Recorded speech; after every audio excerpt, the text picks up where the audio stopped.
हुजूर ने इरशाद फरमाया, जन्नत की खुशबू 1000 साल की मसाफत से आना शुरू हो जाएगी। जब लोग जन्नत में जाएंगे तो 1000 साल की मसाफत दूर ही होंगे कि जन्नत की खुशबू आना शुरू हो जाएगी। लेकिन 4 अशखास हैं जो जन्नत की खुशबू नहीं पा सकेंगे। वो कौन कौन से हैं? एक कातिल रहम, जो रिश्तेदारियां तोड़ता है, कभी उससे लड़ाई, कभी उससे लड़ाई, कभी उससे लड़ाई। हालांकि हुक्म है सिल मन काता का वाते मन हरामा का, जो तुझसे ताल्लुक तोड़े तू उससे ताल्लुक जोड़, जो तुझे महरूम रखे तो उसकी झोलियां भर दे।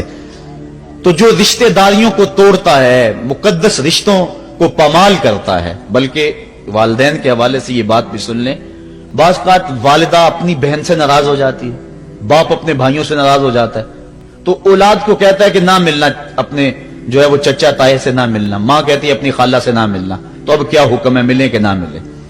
तो उलमा ने इस पे गुफ्तगू फरमाई है कि कता रहमी हराम है और मां कता रहमी का हुक्म दे रही है।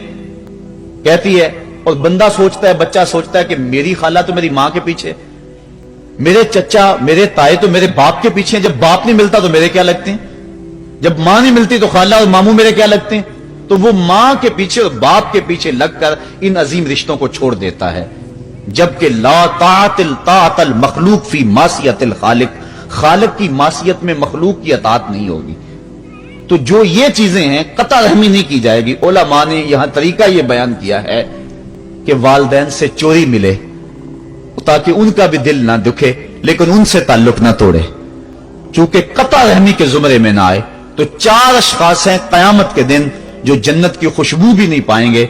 उनमें से कता रहमी करने वाला, दूसरा बूढ़ा जानी, और तीसरा तकब्बुर की वजह से टखनों से नीचे शलवार लटकाने वाला, और चौथा वालिदैन की नाफरमानी करने वाला।